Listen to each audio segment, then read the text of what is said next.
அனைவருக்கும் வணக்கம். பெண் அமைப்புன்றீங்க, பெண் அரசியல்ன்றீங்க, அரசியல் பயிற்சி கூட்டம்ன்றீங்க, பொதுவெளியெங்கும் பெண்கள்னு சொல்கிறீங்க, மானுடத்தின் வெற்றின்னு சொல்கிறீங்க, ஏதோ புத்தகம் வாசிக்கிறேன்றீங்க, என்ன தான் பண்ணுறீங்க? இப்படி நிறைய பேர் கேட்குறீங்க. இந்த பெண் அமைப்பு பெண் அரசியலை முன்னெடுக்க உள்ளது.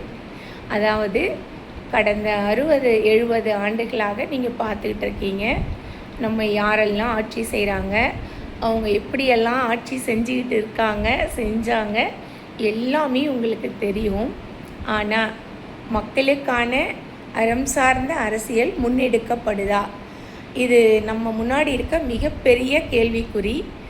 எங்களுடைய பெண் அரசியல் அறம் சார்ந்த அரசியலாக, நேர்மையான அரசியலாக, மக்களுக்கான மக்களாட்சியாக முன்வந்து நடத்துகின்ற அரசியல் பெண் அரசியல்.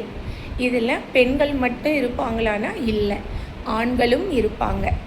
பெண்களும் ஆண்களும் சமமாக பங்கு பெறுவார்கள். மக்களுக்கான அரசியலை முன்னெடுக்கின்ற எங்கள் பெண் அமைப்பு தான் இந்த பெண் அரசியல் பயிற்சிக்கு போக போகிறோம். திண்டுக்கல் காந்தி கிராமத்தில் 12-13 அன்றைக்கு நடக்க இருக்குது. நாங்கள் போயிட்டு வந்து எங்களுடைய மக்கள் அரசியல் எப்படி இருக்கும் அப்படிங்கிறத களத்தில் நிறைய பெண்களுக்கு பயிற்சி கொடுக்க இருக்கோம். நாங்கள் முதல் கட்டமாக 100 பேர் போயிட்டு பயிற்சி எடுத்துக்க போகிறோம். அந்த பயிற்சியை ஒவ்வொரு மாவட்டமாக, ஒவ்வொரு ஒன்றியமாக அரசியலில் ஆர்வமுள்ள அனைத்து பெண்களுக்கும் இந்த அரசியல் சார்ந்த புரிதலை உருவாக்க இருக்கும்.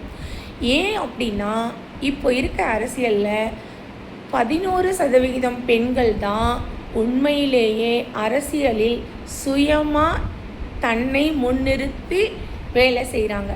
மற்றவர்கள் எல்லாம் பின்புலமாக ஆண்கள் தான் வழி நடத்துகிறாங்க. ஆனால் இந்த பெண் அரசியலில் முழுக்க பெண்கள் மட்டுமே இருப்பாங்க.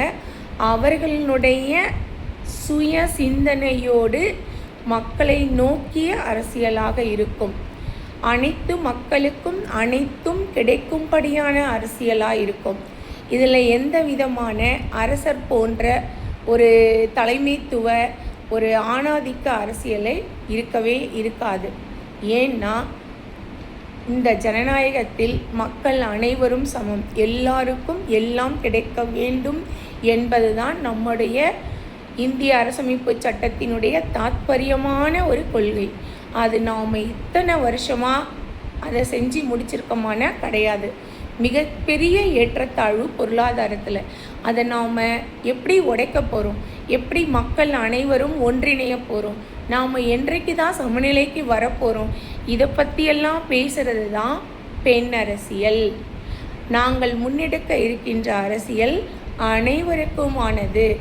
அதனால் ஒவ்வொரு பெண்ணும் சமூக பொறுப்புடைய பெண்ணாக மாற வேண்டும். குடும்பத்தை தாண்டி வெளியே வரணும். அவர்களும் இந்த சமூக நலனில் அக்கறை கொண்டு எல்லோருக்குமான ஒரு அரசியலை முன்னெடுக்கணும். நல்ல தலைமுறையை உருவாக்கணும். மனித நேயமிக்க கல்வியை கொண்டு வரணும். நல்ல குடிமக்கள் இருந்தால் தான் நல்ல ஆட்சி வரும். நல்ல ஆட்சி இருக்கும் பொழுது நல்ல தலைமை அதை சிறப்பாக செயல்படுத்துவாங்க. அப்படிப்பட்ட உன்னதமான அரசியலை கொண்டு வர வேண்டும் என்பதே எங்கள் பெண் அமைப்பின் தலையாய கொள்கையாக முன்னெடுத்துள்ளோம். இதற்கு நம்முடைய பேராசிரியர் கா. பழனித்துரை ஐயா மற்றும் நல்லோர் வட்டமும் ஒருங்கிணைந்து செயல்பட உள்ளது. யாருக்கெல்லாம் அரசியலில் ஈடுபாடு உள்ளதோ அனைவரும் கையிணைவோம். பெண் அமைப்பு உங்களை வரவேற்கிறது. வீட்டில் இருந்தபடியே கூகுள் மீட்டிங்கில் என்ன நடக்குது அப்படிங்கிறத உங்களால் தெரிஞ்சுக்க முடியும். எப்பொழுதும் நம்ம வெளியே வர சொல்லலை, குடும்பத்தை விட்டுட்டு வாங்கன்னு சொல்லலை. நம்ம நல்லா புரிஞ்சுக்க வேண்டிய ஒரு விஷயம் என்னன்னா, குடும்பத்தையும் பாருங்கள், உங்களுடைய பொருளாதாரத்தையும் பாருங்கள். அதுக்கு போக மிச்சம் இருக்கின்ற நேரத்தை இந்த சமூகத்திற்கு பயனுடைய வகையில் செலவழிப்பதற்காக பெண் அமைப்பில் கையிணையுங்கள் தோழமைகளே. இதுதான் எங்களுடைய நோக்கம். நாம் மக்கள் தொகையில் சரிபாதியாக இருக்கின்றோம். ஆனால் அரசியலில் சரிபாதியாக செயல்படுகின்றோமா? அப்போ நமக்கு அரசியல் தெரியாதா? நிறைய பெண்கள் ஆசிரியர்களாக இருக்காங்க, குழந்தைகளை நல்லா அரவணைச்சி அன்பாக கற்றுக் கொடுப்பாங்கன்னு. நிறைய பெண்கள் செவிலியராக இருக்காங்க, ரொம்ப கருணையோட அன்பாக ட்ரீட்மெண்ட் பார்ப்பாங்க அப்படின்றதால. அப்போது குடும்பத்தை அழகாக வழிநடத்துறது பெண்கள் தான். இதையெல்லாம் செய்கின்ற கருணை நிறைந்த, அன்பு கொண்ட, தாய்மை மனம் நிறைந்த ஒரு பெண்ணால் ஒரு நாட்டையும் அழகாக நிர்வகிக்க முடியும் என்ற நம்பிக்கையில் பெண் அமைப்பு முன்னெடுக்கின்றது.